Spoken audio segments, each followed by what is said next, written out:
le secret des petites bêtes et des insectes.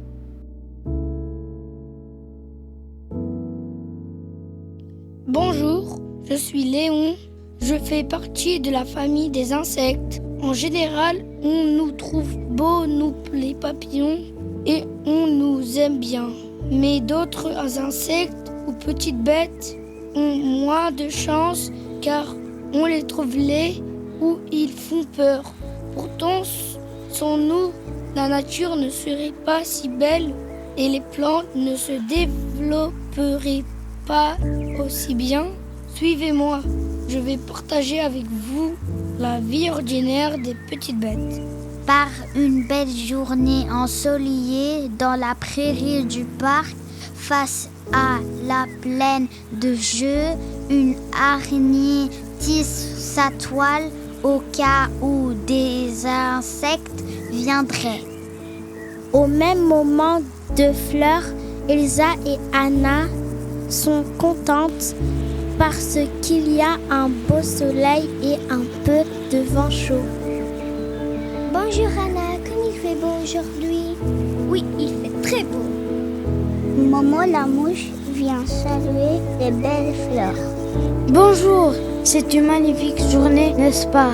Pendant que la mouche vole de fleur en fleur, elle leur demande si elle peut manger un peu de leur nectar. Occupée par l'idée de se régaler, Momo ne fait pas attention à la toile de l'araignée. Les jolies fleurs lui crient. Attention, Momo, la toile! Mais patatras que la voilà prise dans la toile. Momo, énervée, tente de se dégager. Mais plus elle se débat, plus elle est prise au piège. Elle s'énerve, crie « À l'aide !» et se déballe encore. Mais elle n'y arrive pas. Et lentement, en prenant son temps, l'araignée vient. Elle pique la mouche, lui injecte son poison avant de se régaler. Anna et Elsa, horrifiées, se sentent bien tristes pour la pauvre Momo. C'est ainsi, l'araignée doit manger. Et s'il ne joue pas son rôle, il y aurait trop d'insectes. Et nous les fleurs, on serait jamais tranquilles. Tout à coup, des gros pousserons attaquent Anna et Elsa.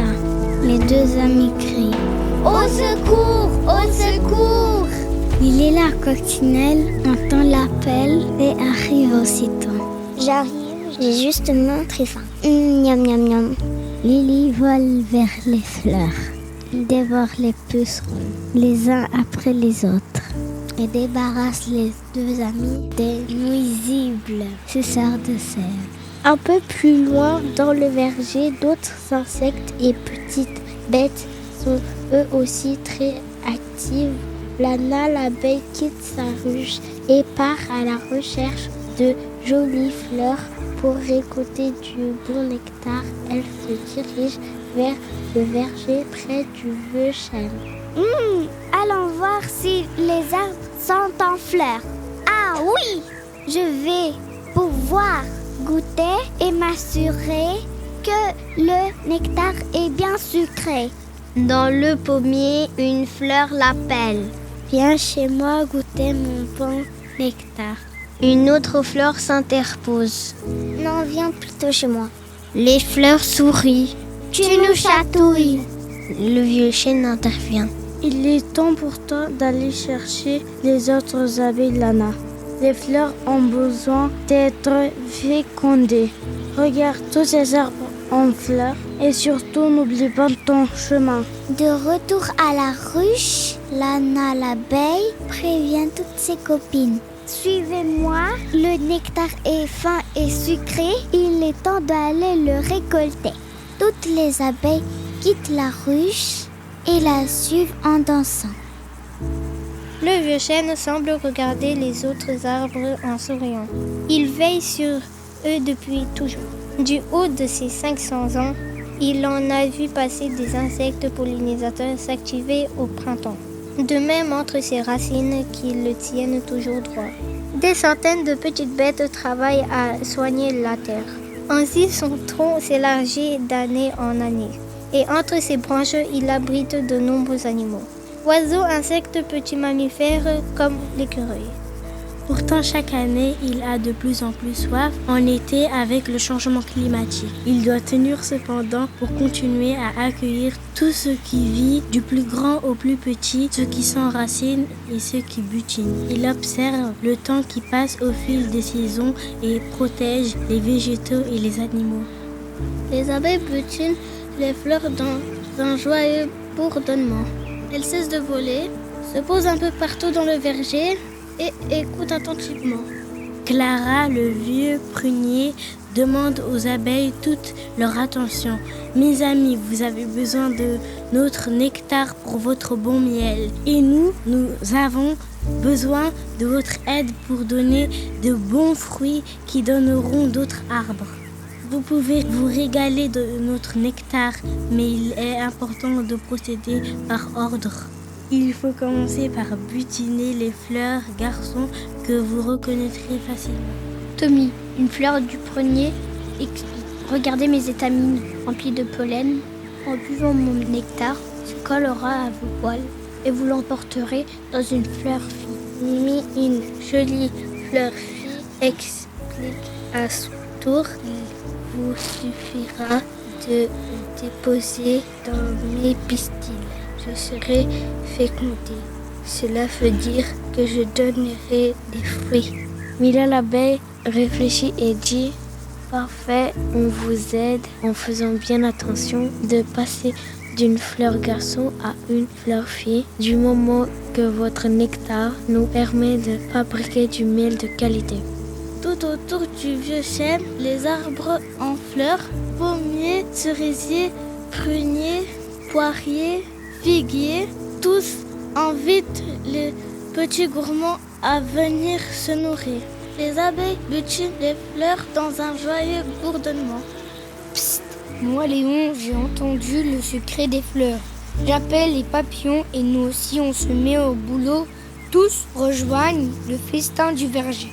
Rapidement, toutes les fleurs les plus voyantes et les plus odorantes sont pollinisées et fécondées. Leur nectar riche en sucre attire toutes les abeilles, les beaux papillons et bien d'autres insectes, tout aussi gourmands. Dans le verger, d'autres petites bêtes ne volent pas. Les escargots, les fourmis, les vers de terre par exemple. Ils sont eux aussi très utiles car ils s'activent à manger ce qui est mort. Les feuilles, les animaux, les fruits tombés des arbres. Le ver de terre creuse des tunnels pour aérer le sol. Cela permet aussi à la pluie de mieux entrer dans le sol. Les racines sont aérées et arrosées. Il faut faire attention à ne pas les écraser, car sans eux, les sols ne seraient pas nourris et les plantes ne seraient plus poussées. Ils nettoient et renforcent le sol en produisant de l'humus. On les appelle les décomposeurs car ils participent à la décomposition des végétaux entre autres. C'est long, Pod, que fais-tu? Je me promène, j'espère trouver des feuilles bien tendres. Tu en trouveras près du vieux chêne à gauche du pommier. Oh, merci, à bientôt. Salut Paula, comment ça va? Je m'ennuie un peu, je me sens seule. Je suis contente de te voir.